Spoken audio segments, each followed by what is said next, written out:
ಸಕಲೇಶಪುರ ತಾಲೂಕಿನಲ್ಲಿ ಉಂಟಾಗಿರುವ ಮಳೆಹಾನಿಗೆ ಸರ್ಕಾರ ಕೂಡಲೇ ವಿಶೇಷ ಪರಿಹಾರ ಪ್ಯಾಕೇಜ್ ಘೋಷಿಸಬೇಕೆಂದು ಶಾಸಕ ಸಿಮೆಂಟ್ ಮಂಜು ಒತ್ತಾಯಿಸಿದರು. ಪಟ್ಟಣದಲ್ಲಿ ತುಂಬಿ ಹರಿಯುತ್ತಿರುವ ಹೇಮಾವತಿ ನದಿ ಹಾಗೂ ಶ್ರೀಹೊಳೆ ಮಲ್ಲೇಶ್ವರ ದೇವಸ್ಥಾನದ ಗರ್ಭಗುಡಿಗೆ ನುಗ್ಗಿರುವ ನೀರನ್ನು ವೀಕ್ಷಿಸಿ ಮಾತನಾಡಿದ ಅವರು, ಕಳೆದ 2 ತಿಂಗಳಿನಿಂದ ಸಕಲೇಶಪುರ ತಾಲೂಕಿನಲ್ಲಿ ಎಡೆಬಿಡದೆ ಸುರಿದಿರುವ ಧಾರಾಕಾರ ಮಳೆಯಿಂದಾಗಿ ಅಪಾರ ಪ್ರಮಾಣದಲ್ಲಿ ನಷ್ಟ ಉಂಟಾಗಿದೆ. ಬೆಳೆಗಾರರು ಬೆಳೆದ ಕಾಫಿ, ಮೆಣಸು, ಅಡಿಕೆ, ಭತ್ತ ಮುಂತಾದ ಬೆಳೆಗಳು ಮಳೆಯ ರಭಸಕ್ಕೆ ನೆಲಕ್ಕುರುಳಿದೆ ಎಂದರು. ತಾಲೂಕಿನಲ್ಲಿ ಹಲವಾರು ಕಿರು ಸೇತುವೆಗಳು ನೀರಿನ ರಭಸಕ್ಕೆ ಕೊಚ್ಚಿ ಹೋಗಿದೆ. ತಡೆಗೋಡೆ ರಸ್ತೆ ಬದಿಯ ಗುಡ್ಡ ಕುಸಿದು ಬಿದ್ದಿದೆ. ರಸ್ತೆಗಳು ಸಂಪೂರ್ಣ ಹಾಳಾಗಿದೆ. ಮಳೆಯಿಂದಾಗಿ 100ಕ್ಕೂ ಹೆಚ್ಚು ಮನೆಗಳು ಹಾನಿ ಉಂಟಾಗಿದೆ. ನಮ್ಮ ತಾಲೂಕಿನಲ್ಲಿ ಹೆಚ್ಚು ಮಳೆ ಸುರಿದಿರುವುದರಿಂದ ಬಯಲುಸೀಮೆ ರೈತರಿಗೆ ಅನುಕೂಲವಾದರೆ ಮಲೆನಾಡು ಭಾಗದಲ್ಲಿ ಪ್ರತಿ ವರ್ಷ ನಷ್ಟ ಉಂಟಾಗುತ್ತಿದೆ. ಸರ್ಕಾರ ಈ ಬಗ್ಗೆ ಗಮನ ಹರಿಸಿ ಸಕಲೇಶಪುರಕ್ಕೆ ವಿಶೇಷ ಪ್ಯಾಕೇಜ್ ಘೋಷಿಸಬೇಕು ಎಂದು ಆಗ್ರಹಿಸಿದ ಅವರು, ಈ ಬಗ್ಗೆ ಬೃಹತ್ ನೀರಾವರಿ ಸಚಿವ ಉಪಮುಖ್ಯಮಂತ್ರಿ ಡಿಕೆ ಶಿವಕುಮಾರ್ ಅವರೊಂದಿಗೆ ಚರ್ಚಿಸಿ ಮನವಿ ಮಾಡಿದ್ದೇನೆ. ವಿಧಾನಸಭಾ ಅಧಿವೇಶನ ಇದ್ದಿದ್ದರಿಂದ ಕ್ಷೇತ್ರದ ಮಳೆಹಾನಿ ಪ್ರದೇಶಕ್ಕೆ ಭೇಟಿ ನೀಡಲು ಸಾಧ್ಯವಾಗಿರಲಿಲ್ಲ. ಇಂದಿನಿಂದ ಕ್ಷೇತ್ರದ ಎಲ್ಲಾ ಭಾಗಕ್ಕೂ ಪ್ರವಾಸ ಮಾಡಿ ಮಳೆಯಿಂದ ಉಂಟಾಗಿರುವ ಹಾನಿ ನಷ್ಟದ ಬಗ್ಗೆ ಮಾಹಿತಿ ಪಡೆದು ವರದಿ ಮಾಡಿ ಸರ್ಕಾರಕ್ಕೆ ಪರಿಹಾರ ಬಿಡುಗಡೆ ಮಾಡಲು ಒತ್ತಾಯಿಸಲಾಗುವುದು ಎಂದರು. ಕಳೆದ 15 ದಿನಗಳಿಂದ ಸುರಿಯುತ್ತಿದ್ದ ಮಳೆ ಶನಿವಾರ ಪೂರ್ತಿ ಬಿಡುವು ನೀಡಿದ್ದರೂ ಮಳೆಯ ಅವಘಡಗಳು ಇನ್ನೂ ನಿಂತಿಲ್ಲ.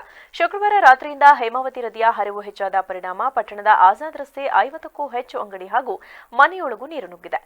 ಎಡೆಕುಮರೆ ಕಡಗರವಳ್ಳಿ ನಡುವಿನ 63ನೇ ಕಿಲೋಮೀಟರ್ನ ರೈಲ್ವೆ ಹಳಿಯ ಮೇಲೆ ಗುಡ್ಡದ ಮಣ್ಣು ಕುಸಿದ ಪರಿಣಾಮ ನಿನ್ನೆ ಶುಕ್ರವಾರ ರಾತ್ರಿಯಿಂದ ರೈಲ್ವೆ ಸಂಚಾರ ರದ್ದುಪಡಿಸಲಾಗಿದೆ.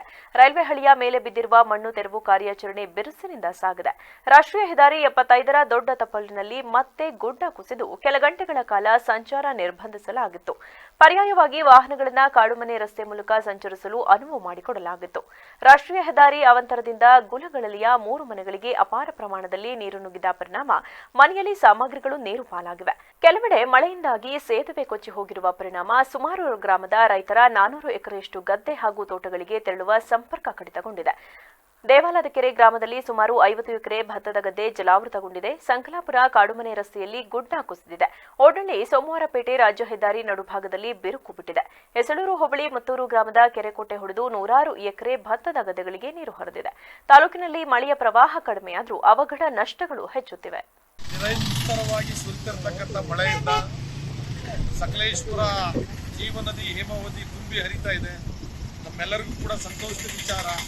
ಆದರೆ ಅದರ ಜೊತೆಯಲ್ಲಿ ಈ ಭಾಗದಲ್ಲಿ ಹಲವಾರು ಮನೆಗಳು, ಹಲವಾರು ರಸ್ತೆಗಳು, ಹಲವಾರು ಸೇತುವೆಗಳು ಹಾಗೂ ಈ ಭಾಗದ ಮುಖ್ಯ ಬೆಳೆಯಾದಂಥ ಕಾಫಿ ಬೆಳೆ ಸಮೇತ ನೆಲಕಚ್ಚಿದೆ. ಈ ನಿಟ್ಟಿನಲ್ಲಿ ನಾನು ಕೂಡ ಈಗ ಹಲವಾರು ಪ್ರದೇಶಗಳಿಗೆ ಭೇಟಿ ಕೊಡಬೇಕು ಅಂತಕ್ಕಂಥ ನಿರ್ಧಾರವನ್ನು ಮಾಡಿದ್ದೀನಿ. ನಿನ್ನೆ ತನಕ ನನ್ನ ಅಧಿವೇಶನದಲ್ಲಿದ್ದಂಥ ಕಾರಣ ನಾನು ಸಕಲೇಶಪುರದಲ್ಲಿ ಹೋದ ಭಾನುವಾರ ವಿಸಿಟ್ ಮಾಡಿದ್ದೆ. ಮತ್ತು ಅದರ ನಂತರ ವಿಸಿಟ್ ಮಾಡೋಕ್ಕಾಗಿತ್ತಲ್ಲ, ಇವತ್ತು ಬಂದಿದ್ದೀನಿ. ಇವತ್ತು ಎಲ್ಲ ಕಡೆ ವಿಸಿಟ್ ಮಾಡ್ತಕ್ಕಂಥ ಕೆಲಸವನ್ನು ಮಾಡ್ತಾ ಇದ್ದೀನಿ. ನಾನು ಸರ್ಕಾರಕ್ಕೆ ಒತ್ತಾಯವನ್ನು ಮಾಡ್ತೀನಿ. ಈ ಭಾಗದಲ್ಲಿ ಇರ್ತಕ್ಕಂಥ ಏನು ಮನೆಗಳು ರೈತರಿಗೆ ಹಾನಿಯಾಗಿದೆ, ರಸ್ತೆಗಳಿಗೆ ಹಾನಿಯಾಗಿದೆ, ಎಲ್ಲವೂ ಕೂಡ ವಿಶೇಷವಾದ ಒಂದು ಪ್ಯಾಕೇಜ್ನ ಈ ಭಾಗಕ್ಕೆ ಘೋಷಣೆ ಮಾಡಿ ಸಂಕಷ್ಟದಲ್ಲಿರ್ತಕ್ಕಂಥ ಈ ಕ್ಷೇತ್ರದ ಜನತೆಯ ಕಷ್ಟಕ್ಕೆ ಸರ್ಕಾರ ಧಾವಿಸಬೇಕು ಅಂತೇಳಿ ಸರ್ಕಾರಕ್ಕೆ ಮನವಿನ ಮಾಡಿದ್ದೀನಿ. ನಿನ್ನೆ ಡಿಕೆ ಶಿವಕುಮಾರ್ ಅವರ ನಡೆದಂಥ ಸಭೆಯಲ್ಲಿ ಕಾವೇರಿ ನದಿಗೆ ಸಂಬಂಧಪಟ್ಟಂತ ಸಭೆಯಲ್ಲಿ ನೆನೆನೂ ಕೂಡ ಸರ್ಕಾರಕ್ಕೆ ಒತ್ತಾಯವನ್ನು ಮಾಡಿದ್ದೀನಿ. ಈಗಲೂ ಕೂಡ ಒತ್ತಾಯವನ್ನು ಮಾಡ್ತೀನಿ. ಈ ಭಾಗದಲ್ಲಿ ಇರ್ತಕ್ಕಂಥ ಸಮಸ್ಯೆಗೆ ಸ್ಪಂದಿಸ್ತಕ್ಕಂಥ ಕೆಲಸವನ್ನು ಸರ್ಕಾರ